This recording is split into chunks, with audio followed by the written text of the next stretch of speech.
Greetings, greetings, greetings. Wouldn't you like to go away? Greetings, greetings, greetings.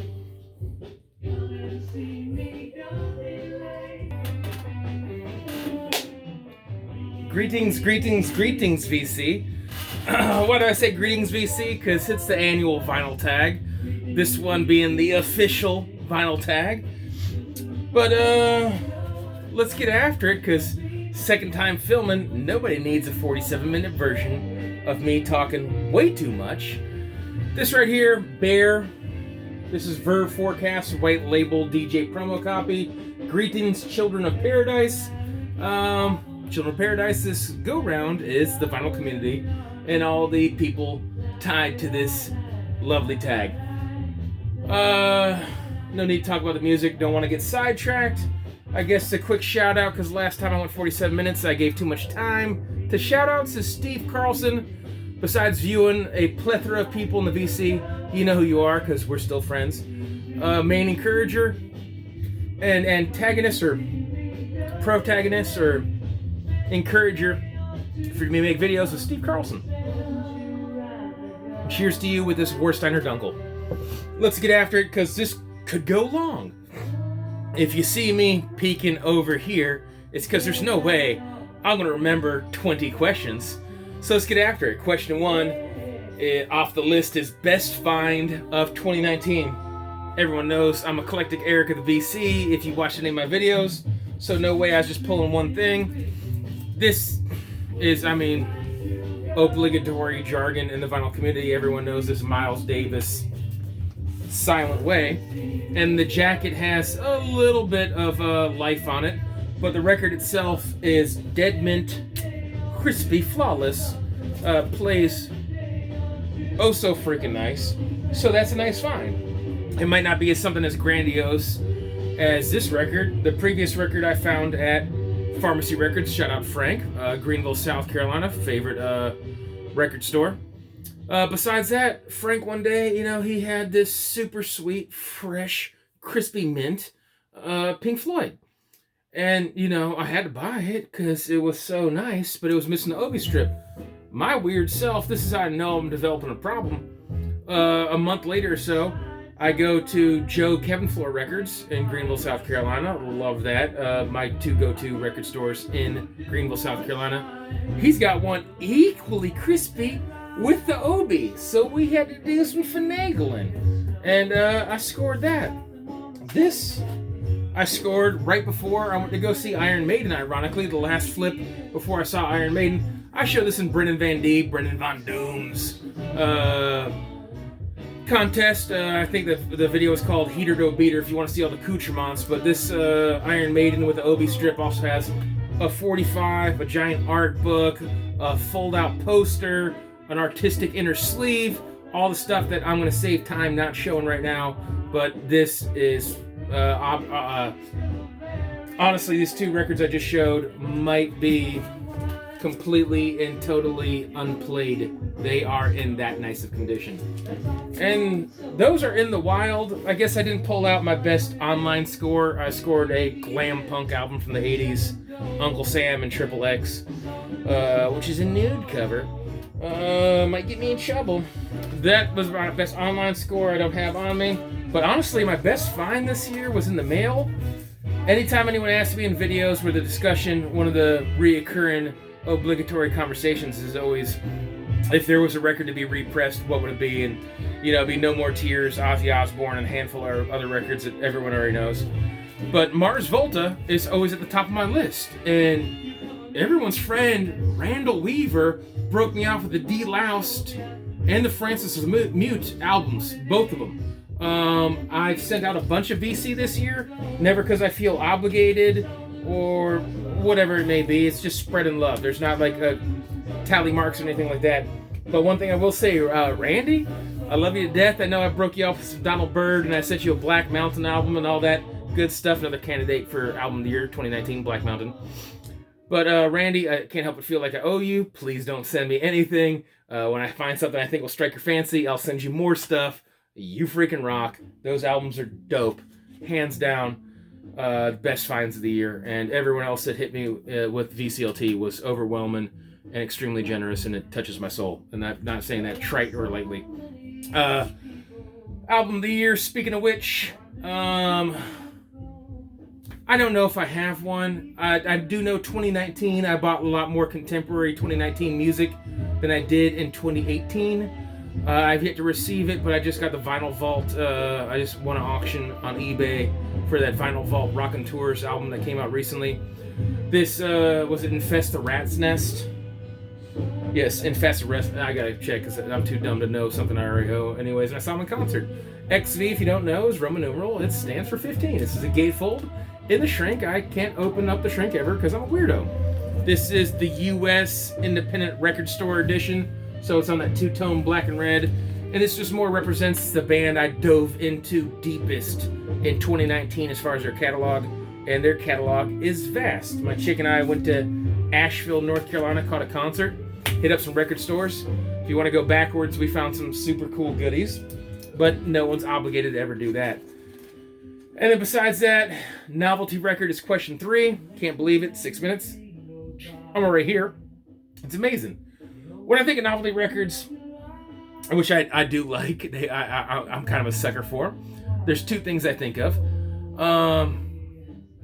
First would be gimmick albums. And it could be something as simple as this gatefold, which is a stop sign, and it's octagon. It's a stop sign. It's Eric Burdon. Everyone should know Eric Burdon besides the fact that he had his band, the Eric Burdon Band, but also the figurehead for War and Eric Burdon the Animals. I do love me some Animals. But it could be something as simple as this gimmick record, or something as elaborate as this super clean Alice Cooper. This is not a gatefold. There's a hinge right here. Inside the gatefold is the appearance of all the innards of a kid's desk.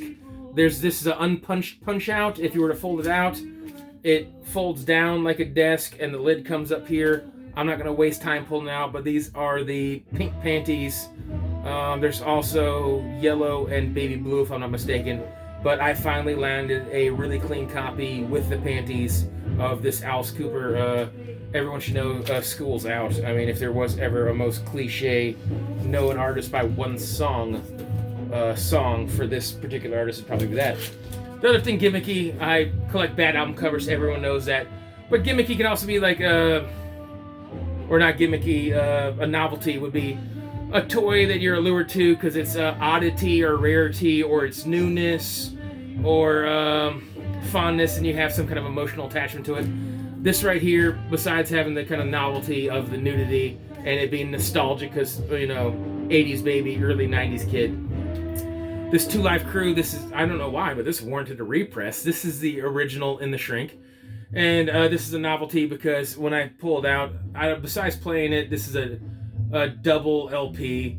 Side A, track 1, Me So Horny. Do you have to get much farther than that? I don't think so. But this is always fun to pull out, even if it doesn't hit needle doesn't hit wax, because friends my age always have a story of a cassette or a CD that was hidden in pillow or under bed or in a bathroom medicine cabinet or whatever. And for that sake, this is a novelty that I enjoy having in my collection. Beyond that, Homage cover. Look, I'm the type of cat that if you leave the lane open, I'm just gonna go in for the layup. I'm not gonna get flashy. If you throw me a lob, I'm gonna dunk it. If you don't block me, I'm gonna smash the quarterback. I'm that type of guy, right? So going down Easy Street, pun intended. This is Beatles' Abbey Road, one of the most iconic covers ever in history of music. If you don't know it, fix yourself. I couldn't believe you'd be watching a video about vinyl records anyways. So that Abbey Road being utterly iconic, I had to go with Booker T and MGs. Everyone should know them from Green Onions, if not a myriad of other things. This is McElmore Avenue? Yeah. I guess, sometimes I could just look. I'm just banking on knowing it anyways, and I was right. Second guess yourself. I'm a plebeian. But I'll show this. I guess the theme is stop. I just think these cats look all sorts of cool hanging on the street corner right there representing Tennessee. And after that, another thing is, Homage cover goes into B-side or deep cut. I've been here less than a year, and it feels like every time I show something deep and obscure, most of the stuff I have hasn't even hit the VC. But it seems like anytime I find an oddity or a weird thing, someone else has it and they know it, and you feel like they might even know it better than you do.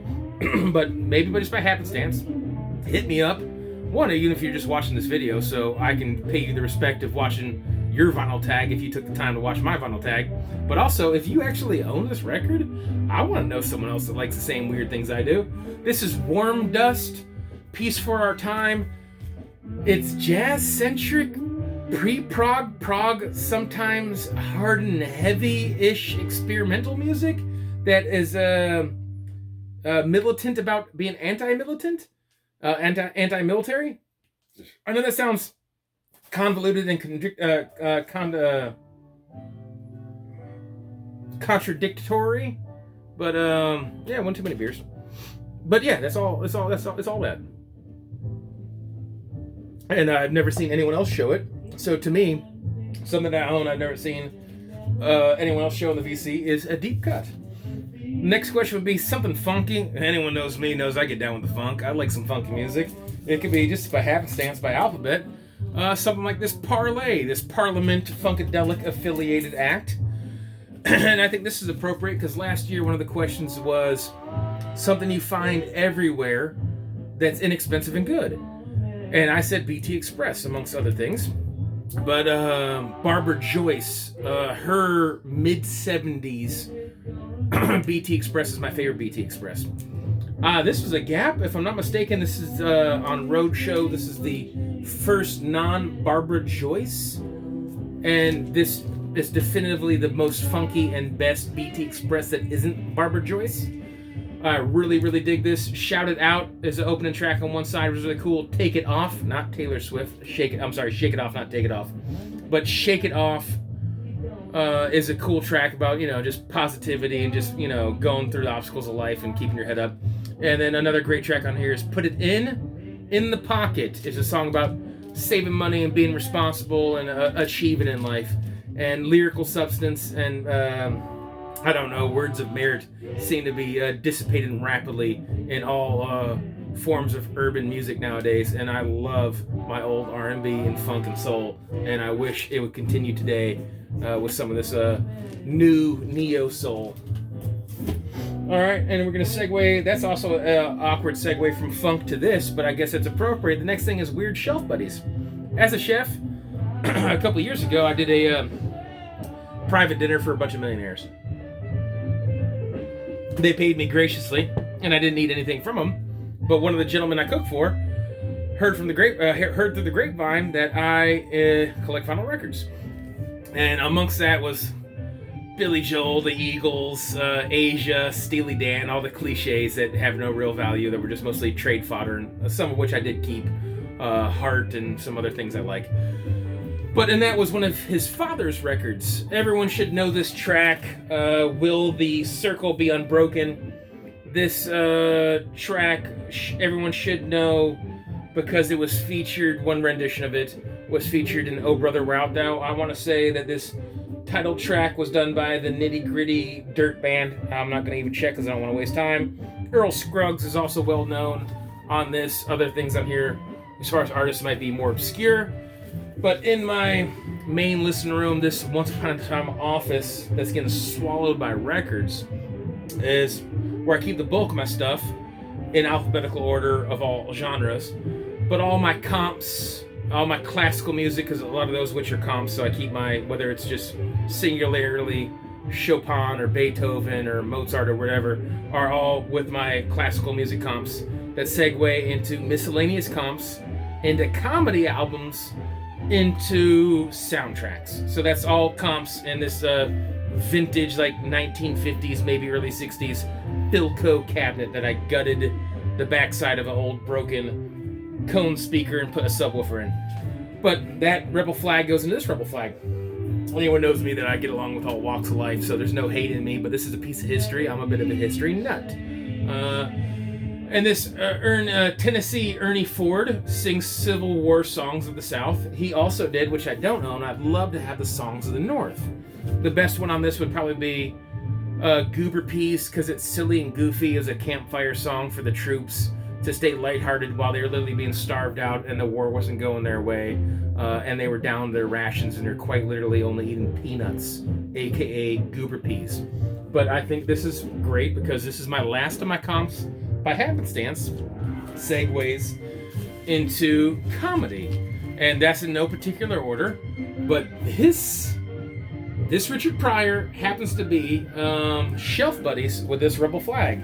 And I think my favorite thing about Richard Pryor, him and D.L. Hughley arguably probably have the best white guy black comedian voice. And his doesn't sound anything like that, but is fantastic. By today's standards, I don't know how rated X or uncensored this is. I mean, he swore for the sake of swearing, but by today's standards, who's shocked by what? The next one after that was I Was There, band I saw.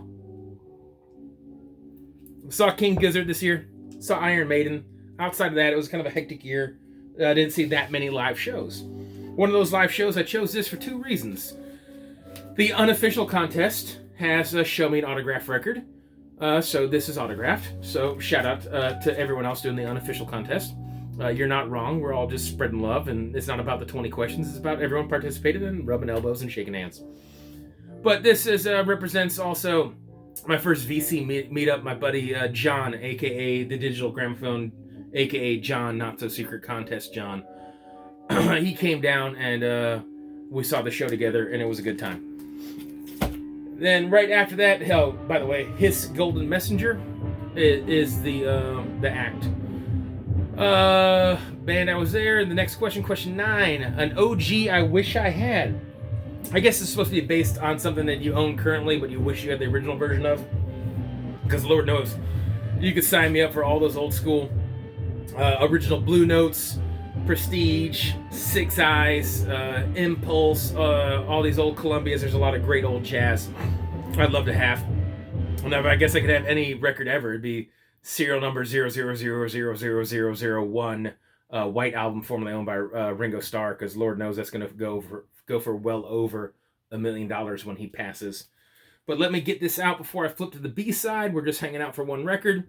This Flower Traveling Band, which is kind of hard to find unless you buy it on eBay. It is an unofficial, so you can't buy it on Discogs. If I'm not mistaken, the original was an unofficial too. A compilation of different Flower Traveling Band songs. If you don't know, is a psychedelic, hard and heavy rock group from Japan, once upon a time in yesteryear. I'm a weirdo, so I moved the hype sticker to the back, out of the way. I love that this shrink is super preserved and that this gatefold is fold inward towards the center. This is really nice packaged. I wish more people would mimic this packaging. It's awesome, but not nearly as awesome as the original. This is just a photography. The original one is actual leather briefcase with a flap, a handle, and a little slide right there, a buckle. I think that's super cool.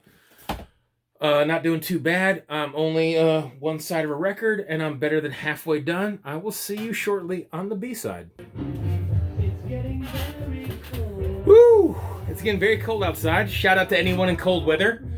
Jeff Kempen and my friends, Dan Dawson Loops, everyone in Chicago and Wisconsin, Illinois, all that crazy weather, Canada. Yeah, rock on to you. And also for the B-sides, shout out to Beth B-Side Records and Jenny B-Sides, all the ladies in the vinyl community. I freaking love diversity, and I love the ladies that air their voice. Melinda Murphy and Hannah the Omaha Introvert, and I guess here's a Layers, Accidental Segue, Bev, Clarkovision, likes the Judas Priest. This right here, I'll get to the center label. This custom center label is the Four Horsemen, which I kind of touched on that in a contest we had, probably the most fun I had doing all year with my boy Dustin. We did a vinyl community video for the ages. Maybe I'll send a link to that. That's probably my favorite video all year. But that's neither here nor there, that custom label, or Bev at Clarkovision, sorry, shout out, but you're done with the discussion. This is a discography I own, thanks to Brian's Vinyl Records. He found this in Minnesota, also cold region. Go Packers, fuck the Vikings. Sorry, Andre. But this is dope because this completes my entire vinyl collection for Judas Priest. I own everything non-Tim Ripper Owens, which you can't get on vinyl anyways, but every live album, every studio album that Judas Priest ever released, I now have. So thank you so much. That's freaking awesome. And I guess I touched on a custom center label, another accidental segue. This Grateful Dead would fall in the list of things that you always find but find beat. I happen to find a clean copy Thanksgiving before last, before I was even in the vinyl community, like I say, in it for less than a year. This backside always has terrible dirty ring wear. This is super clean and nice. And it's a kind of a cardboard cover. It's not glossy, it's not sealed in any way, so it holds dirt real well. But to mirror the image on the back, this is the first thing I thought of instantly when I heard this question, is this custom center label right here that mirrors the back. So this Grateful Dead, Wake of the Flood, is the first thing I thought of on that.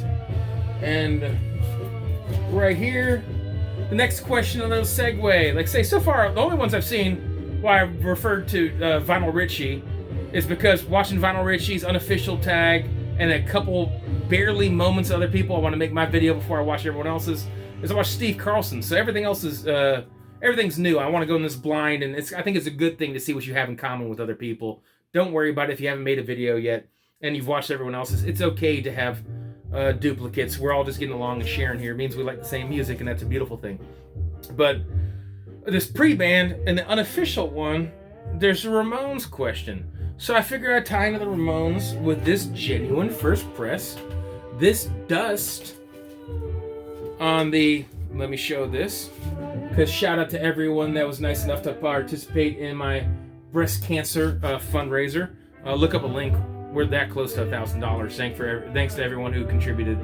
But Mark Bell on drums, if you didn't know, is Marky Ramone of the Ramones. Thus the tie-in to the unofficial contest. This is a genuine first press. And you know what just popped in my head? Someone correct me if I'm wrong. I want to say Kenny Aronson went on to be a member of the band Ace, if anyone remembers that. If I'm mistaken or incorrect, someone just lambast me in the comment section. It will be all right. But this Dust is their first album in first press form. I want to say that's 70-71, because this Frazetta or Frazetta-esque cover, which Bob Bradley showed recently, is 72. And an interesting tidbit about this, is it 1, 2, 3, 4, 5 tracks? I want to say there's 6 tracks, and the German first press on this omits the final track on this. So it says the final track on the B-side is Suicide. If I'm not mistaken, it's a track called Entrance. But that is 1972. Heart Attack by the same band Dust, featuring Mark Bell, aka Marky Ramone. Another question would be pre-band into favorite music book or movie. I'm a chef. It's hard to get into my books sometimes. I'm still plowing through my collection of James Bond I've been reading ever since my dad passed away. And then I make time for whatever. But here's just fun and light. There's nothing really deep about this. If you're an 80s baby like me, 80s baby, 90s child, or you were a little bit older, you're going to have a different view on the 80s and early 90s. But this Rockstar, I love period pieces. I don't care if it's the 1880s, the 1980s, the 1580s. I'm a nerd for all that historical stuff. Whether it's history as far as the day and age is something that we could just dismiss like hair metal, or if it's, you know, the Renaissance, who cares? Shout out Jennifer Aniston, because I still have sex with you. Thank you for not chopping up your face. Just get older, ladies. I still love you. You just be you. But that's a great movie that is about the 80s and early 90s music world. And then I'm just going to skip right through that and keep it pumping, jumping. And a underrated album. There's 2 ways you can look at this. You know what? I just happen to have a record out that I need to file and put away. This Monkees, Meet the Monkees, which has the Monkees theme and Last Train to Clarksville, is how a lot of people think of and associate themselves to the Monkees. On that Cold Gems? And there's that, maybe that'll be the new debate between, this reprise and reprise. And anyways, side note. This Monkeys, and by the way, you can see my ring light there, whether it's the kind of bronzy gold Judas Priest Live, or Cream, or Kiss Platinum, it's hard sometimes to find these old school chrome records in this clean a condition. But this Monkeys head, a lot of people are going to dismiss it because if they just want simple, fun radio pop of the day, this is not the Monkeys that they're familiar with. And then also some people might move along from this album because when you get into the realm of psychedelia and kind of garage, people get deeper and deeper into it, and they'll just dismiss it as that's the Monkeys. So if you're a pop person, it's probably not your favorite type of radio pop, and if you're a psych guy, that's just a starter, and they move on. You're just like, let's get more and more minute in music listening. And you might dismiss the Monkeys Head album. So that's an underrated album to me. The next thing would be bad and average, consistent. Like I say, since we're talking about bad and averages here, you lob up, you just float a slow curveball high in the strike zone, fucking crushing that shit. I'm talking about like 1920s Pirates Stadium. Boom, gone. Doesn't even matter. I'm in the parking lot. This right here, original cover. Are You Experienced? Represents Jimi Hendrix. I mean, he died young, so he didn't have a chance to go on to make Dribble if he was going to anyways. But this is also in mono, so shout out to my boy Mike Jam on Vinyl, aka Jam on Mono, as well as Tim DJ High Noon, who is a big Jimi Hendrix fan. Both those guys are reasons why I'm in the vinyl community. The next thing would be same album, different cover. I'm not going to open up this gatefold to show you all the individual things about it, because this is a gift for Psychedelic Snow up in Canada, land that I love. Play some hockey, go Blackhawks, sometimes the Hurricanes. But anyways, losing people by the second. This is Ancient Greece, Women and Children First. The original one was slightly more muted, and this kind of pinky color was more of a faded red. But the reason that this is going to be a gift to Psychedelic Snow, besides the fact that he's a good dude and it showed me love, and I need to put together, or I'm finishing putting together a package. Someone sent me the wrong album. Spoiler alert, Psychedelic Snow, Sean, Snowy, you were supposed to get an Elias Hulk. I bought myself a copy as well for Unchained. I got a Swedish girl group. I don't even know what it was. I sent it back, and then they didn't have their 2 copies anymore. So, anyways, this is coming your way, and that is a repress on Sirena, originally 1970 Mercury, and the original, because this right here is the white label promo copy on Mercury. Real clean, a little bit of fray on the top edge you're not going to be able to see. But this is the original cover for Ancient Greece, spelled like, Guido hair grease, not Greece as in the country.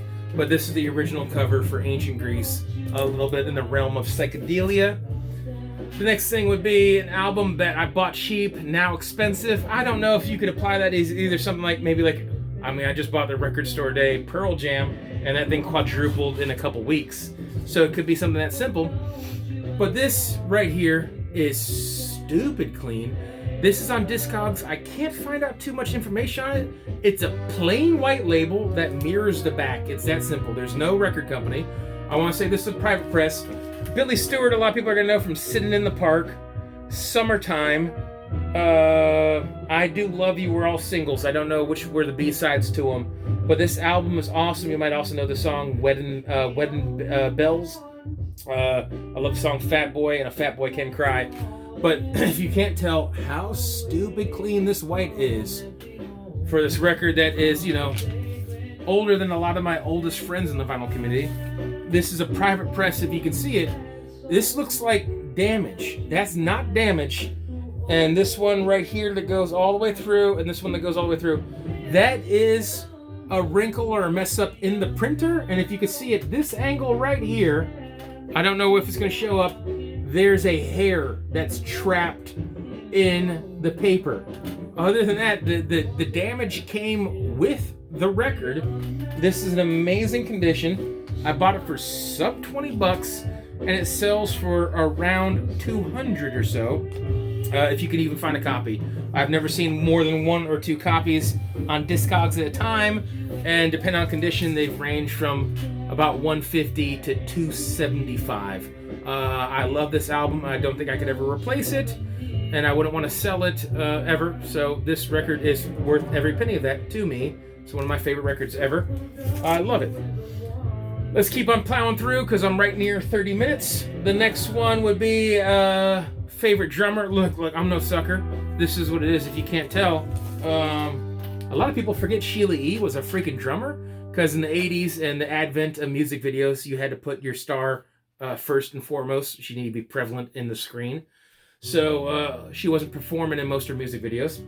This would be a novelty record for some people, but I know my friends like Tavis and I enjoyed this music. This is pretty dope, Prince-affiliated music. I freaking love this, and if you can't tell, Sheila E. would probably be towards the top of the list of drummers I'd want to be stranded with on a desert island. Lord knows I'd rather be stranded with Sheila E. than Ginger Baker. All right, also, you know what? Segue layers. I'm gonna skip track. I'm gonna skip 20 and just segue beautifully, because another lady, especially the younger version of I wouldn't mind be stranded with, it would be Meg White. She'd be quiet and pleasant and not argumentative on an island.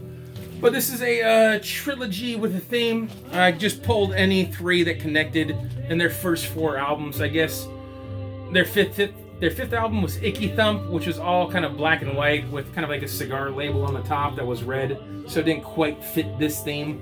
But if you grab any of the 4 albums, their first 4 albums, not only were they all straight rockers and they were dope, but they also had the photography theme of being black, white, and red. So that is the theme, and I guess what I bumped to be question 20, which makes sense, is an album turning 20 in 2020, and that would be Outkast Stankonia. Was a huge part of my high school years. I banged this out the trunk being a young dumb idiot. This would fall in the category of records that I wish didn't have to get split into a double. I don't know if it all fit, but I wish it did, because you have some albums where you flip where it literally goes from a skit to where it's supposed to thump bass and go into the track, and instead you go from, drop needle, listen to a short side, flip, drop needle, switch records, drop needle, 2 songs, one of which is a song and a skit, flip, and play another one. I mean, that's just silly to me. I wish this fit in one album. That'd be ideal. And also, anyone who had this CD would recall it had a really dope kind of 70s kind of velvet afro chick, black light poster girl on the CD. And the records are plain. They almost look like old school 60s or 70s promo labels. They're plain white, plain Jane labels. They should have put that lady from the CD cover as the center label. I think they really missed opportunity there. But that wraps it up. I'm about, I'm at like 34 records in 34 minutes or whatever it is. God bless you. I love you guys. Like I say, if you watch this, I want to support anyone that supports me. So if I'm leaving a thumbs up if you made a vinyl tag, if I'm watching it. And all you gotta do is tell me you made a video. I'm watching and supporting you. So take care. Love you guys. Be well. All that jazz. And as I always say, we just hung out for a record. This is the closing track, if I'm not mistaken. I know I can be long-winded, but we just hung out for the length of a record. Hang 10. Love you guys.